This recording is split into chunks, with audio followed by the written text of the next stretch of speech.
3 tip membuat istri banjir berkali-kali. 3 tip ini adalah secara alami dan islami. Tips yang pertama, yaitu dengan doa dan pernafasan alami. Ini alamiah, tidak ada obat-obatan, tidak mengandung resiko, tidak ada efek samping. Karena menggunakan doa dan pernafasan alamiah yang mampu membuat zakar terasa hangat. Jadi zakarnya, kemaluan laki-laki itu terasa hangat seperti ada energi setrum. Karena teraliri oleh energi hawa murni. Caranya ketika sudah terasa hendak memuncak. Jadi misalnya sudah melakukan hubungan badan nih. Baru dikocok berapa kali tapi ternyata kepingin memuncak, sudah ingin muncak. Maka segera tarik nafas dalam-dalam melalui hidung. Sedangkan mulut ditutup rapat-rapat dengan kedua bibir terkatup. Jadi kedua bibirnya merapat. Kemudian hidungnya mulai narik nafas dalam-dalam. Tarik nafas secara dalam-dalam. Tarik nafas pol. Kemudian tadi tarik nafas itu dalam itu. Tarik nafas di dalam perut ya. Setelah itu tahan nafas di dalam perut. Setelah ditarik nafasnya melalui hidung, tariknya pol, kemudian tahan nafas di dalam perut. Pusatkan pikiran dan konsentrasi pada zakar. Jadi setelah nafas itu tersimpan di dalam perut, pusatkan pikiran dan konsentrasi menuju ke zakar.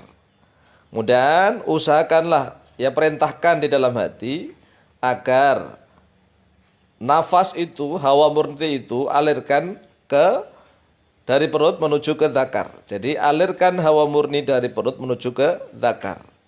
Hingga zakar terasa hangat dan tambah tegang. Di dalam hati membaca doa, ini dalam hati ya. Di dalam hati membaca doa tidak boleh diucapkan lewat mulut, makruh kalau diucapkan lewat mulut.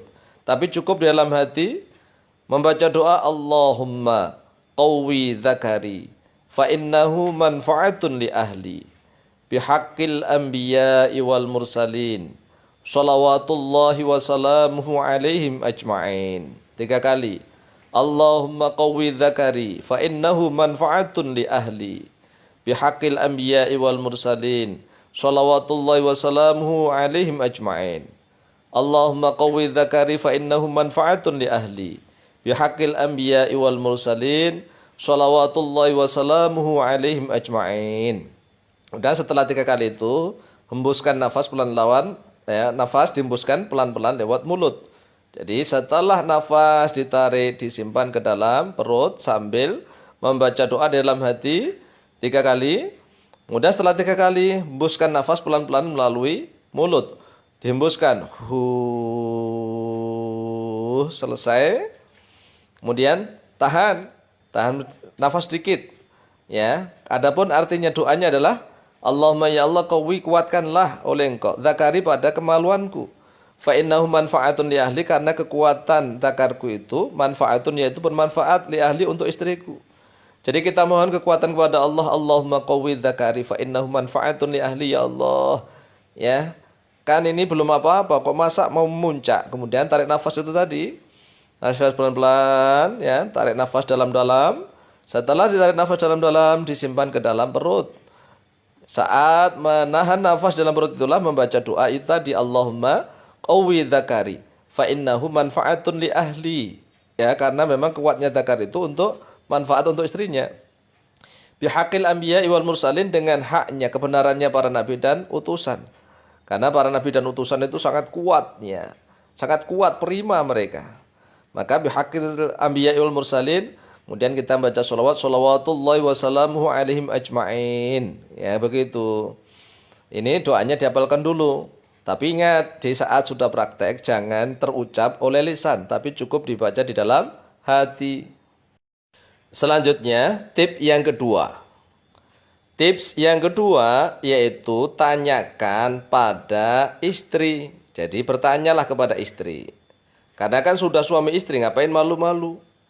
Jadi haruslah ada kejujuran masalah ini ya. Tanyakan pada istri bagian tubuh mana saja, tubuh istri maksudnya ya, bagian tubuh mana saja yang paling sensitif dan paling merangsang kalau disentuh atau dicium.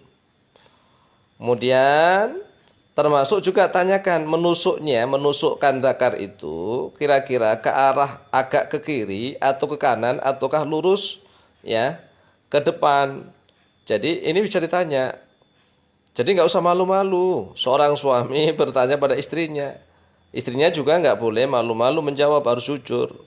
Misalnya, suami bertanya bagian mana yang kalau misalnya dicium paling merangsang. Seandainya istri menjawab leher, ya oke, dirangsang leher. Kalau seandainya istri menjawab puting misalnya, ya puting. Kalau seandainya istri menjawab paha misalnya, yang mendekati Mr. V-nya istri, ya itulah yang digerayang atau yang dirangsang. Karena yang paling mampu merasakan adalah istri itu sendiri. Jadi kadang-kadang suami itu kan merasa sok tahu kadang-kadang. Merasa sok tahu saya harus ngenjot begini, ngenjot begitu. Tapi ternyata istrinya enggak suka. Karena istri kadang-kadang diem menikmati tapi kurang nikmat. Oleh sebab itu, sang suami enggak boleh malu-malu bertanya kepada istrinya. Dah, sang istri juga enggak boleh malu-malu menjawab kepada sang suami. Termasuk misalnya tentang genjotan itu tadi. Genjotnya, masuknya itu tadi. Misalnya agak disorongkan ke kiri atau ke kanan atau lurus ke depan. Nah, istri kan yang paling bisa merasakan. Oleh sebab itu, ini tip yang kedua, ini tip yang paling ampuh. Misalnya istri mengatakan, nikmat seperti ini, ya udah seperti itu. Kalau seandainya misalnya ingin dicumin bagian belakang telinga misalnya, ya cumin. Kalau seandainya kepingin sambil dipegangin ubun-ubunnya misalnya, ya pegangin. Atau yang apa sajalah ya, istri pokoknya yang lebih tahu daerah mana saja dan bagaimana caranya yang lebih nikmat menurut dia, sehingga istri akan menikmati dan akan memuncak berkali-kali. Tips yang ketiga yaitu genjotan plus-plus. Jadi genjotnya tampil plus-plus, yaitu zakar atau kemaluan sang suami tetap ditusukkan berkali-kali, digenjot berkali-kali, dipompa sambil saling berciuman bibir, saling ciuman, saling merangsang. Tangan sang suami nggak boleh diam, harus aktif merangsang bagian paha istri yang paling atas. Ya, tahu kan bagian paha istri yang paling atas? Ya, dekat Mr. V itu. Sambil digenjot, sambil dicium, sambil dirangsang. Ini luar biasa. Kan tiga-tiganya. Jadi inilah penyatuan jiwa. Penyatuan jiwa dan raga antar suami istri. Sehingga kan zakarnya saling bertemu, saling hubungan badan istilahnya. Kemudian mereka saling berciuman dan tangan sang suami aktif. Oleh sebab itu tips yang ketiga ini kalau seandainya misalnya sang suami dan istri itu saling malu-malu belum bertanya, ya udah sang suami punya inisiatif sambil genjot plus menciumi tangannya plus untuk merangsang mengerayangi bagian-bagian yang sensitif tubuh istrinya. Inilah 3 tip yang mudah-mudahan bermanfaat dan barokah fitini wa dunya wal akhirah. Wallahu taala a'lamu biswab.